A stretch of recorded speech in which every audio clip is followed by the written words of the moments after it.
Pemirsa, selama 9 hari berturut-turut, Provinsi Jawa Timur menjadi provinsi dengan rate of transmission atau tingkat penularan COVID-19 terendah di Indonesia.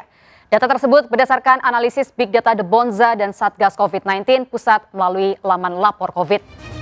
Tingkat penularan COVID-19 di Provinsi Jawa Timur bahkan berada di bawah 1, yakni 0,8%. Sementara positivity rate atau kasus aktif COVID-19 Provinsi Jawa Timur terus menurun dari 31% menjadi 12% atau terendah di Pulau Jawa. Gubernur Jawa Timur Khofifah Indar Parawansa menyatakan berbagai upaya terus dilakukan sesuai arahan Presiden Jokowi untuk menekan angka COVID-19 secara agresif.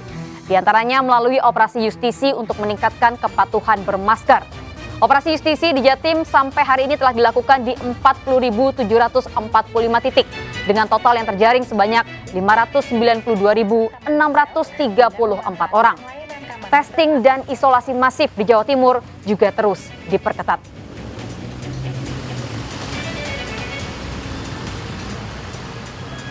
Dan pemirsa, untuk mengetahui bagaimana penanganan COVID-19 di Provinsi Jawa Timur, kita segera bergabung dengan Gubernur Jawa Timur, Ibu Khofifah Indar Parawansa. Assalamualaikum Bu Khofifah, apa kabar Bu? Assalamualaikum warahmatullahi wabarakatuh. Baik Mbak Lady, mudah-mudahan semuanya baik dan sehat. Alhamdulillah, sebelumnya kami ucapkan selamat Bu untuk Provinsi Jawa Timur karena beberapa hari terakhir menjadi provinsi dengan tingkat penularan COVID-19 terendah. Bu Khofifah, ini mungkin bisa dibagi Bu, apa kuncinya? Alhamdulillah, ini tentu kerja keras semua. Ya, Bu Khofifah, ini mungkin bisa dibagi apa kuncinya Bu untuk kemudian menjadikan Jawa Timur menjadi provinsi dengan rate of transmission atau tingkat penularan COVID-19 terendah di Indonesia. Saya rasa ini semua harus berseiring. Jadi misalnya di akhir Juli itu kita punya masalah dari tingginya BOR, bed occupancy rate, pernah sampai 83% di daerah tertentu. Kami juga melakukan komunikasi dengan berbagai rumah sakit. Akhirnya saat ini ada 127 rumah sakit rujukan di Jawa Timur. Dari 127 rumah sakit rujukan untuk COVID di Jawa Timur, ada 6.611 bed atau tempat tidur untuk RIK, ruang isolasi khusus. Ada 860 tempat tidur untuk ICU. Jadilah Jawa Timur memiliki ICU dan RIK terbanyak di antara seluruh provinsi di Indonesia. Ini adalah sebuah proses strong partnership di antara Bupati, Wali Kota, dan tentu adalah pengelola rumah sakit swasta bersatu padu. Kemudian rumah sakit TNI Polri bersama-sama. Ini dari sisi layanan kuratifnya.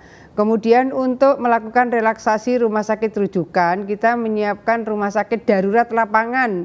Rumah sakit ini alhamdulillah 100% sembuh, 0% kematian. Ini sekarang kita pun terus melakukan komunikasi dengan para penyintas, alumni dalam tanda petik rumah sakit darurat lapangan, sambil kita menyampaikan pesan jangan sampai tertular. Kalau terlanjur tertular cepat dapat treatment, kalau cepat dapat treatment insya Allah cepat sembuh. Jadi kita sambil kampanye Jatim bermasker, kemudian sambil mengajak masyarakat jangan menstigma jikalau terkonfirmasi ada yang kemudian positif COVID-19 di lingkungannya. Tapi juru bicaranya lebih banyak para penyintas. Kita juga melakukan patroli berskala besar. Dari patroli berskala besar ini, di dalam satu tim itu juga sudah ada yang menggunakan pakaian APD, kemudian mereka juga membawa rapid test, dan kalau ada yang reaktif langsung dirujuk ke rumah sakit rujukan terdekat. Kemudian mulai 14 September kita melakukan operasi justisi. Jadi Mbak Lady, kalau update barusan sudah 52.663 titik. Ada 613.814 teguran.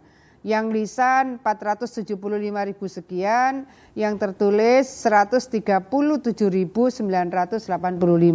Ini data yang terkonfirmasi kami dari Polda yang selalu mengupdate. Ini di setiap sidang di tempat selalu ada tim dari jaksa, selalu ada tim hakim.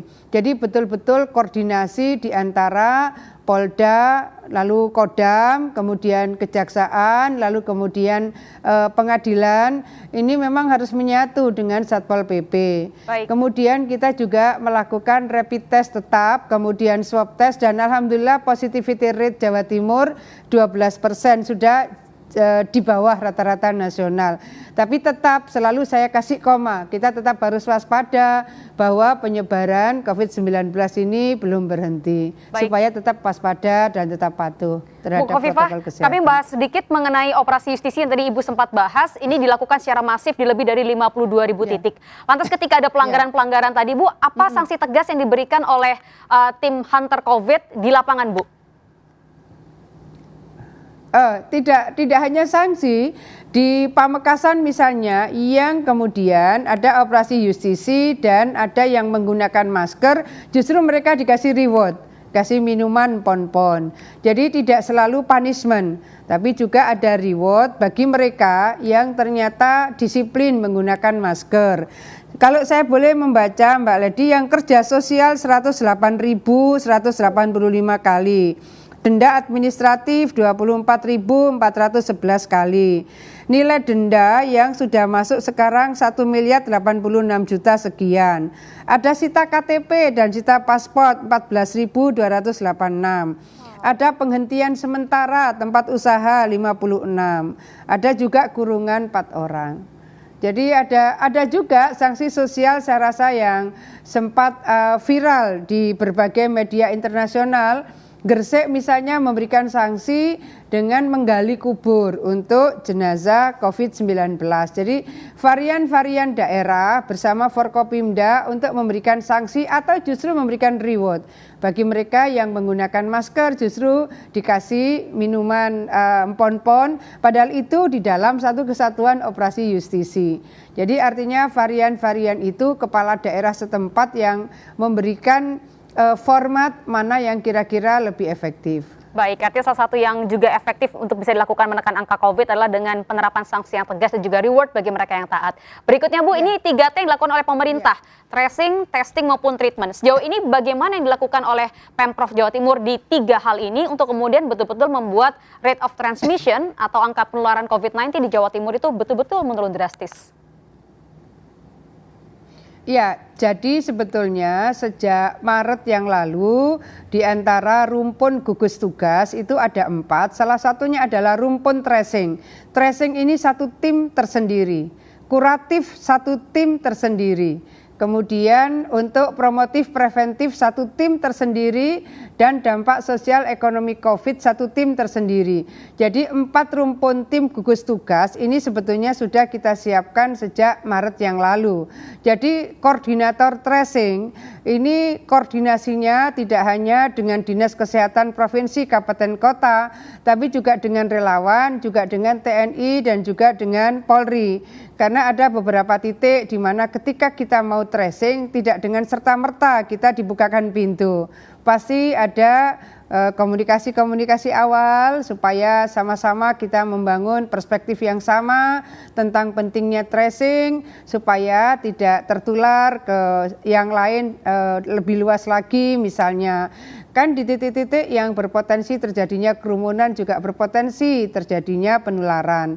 Jadi format kemudian yang sudah relatif masif adalah format titik-titik tangguh. Ada kampung tangguh, ada pasar tangguh, ada kawasan industri tangguh, ada hotel tangguh. Ketika sudah ada brand tangguh, berarti di situ ada relawannya. Jadi kalau sudah ada relawannya, berarti di situ sudah dilatih. Di situ sudah tersedia relatif lah, misalnya untuk disinfektan lah, APD, kemudian hand sanitizer, tempat cuci tangan. Jadi yang sudah ada title tangguh, apakah pesantren tangguh, apakah pasar tangguh, ataukah hotel tangguh, kawasan industri tangguh.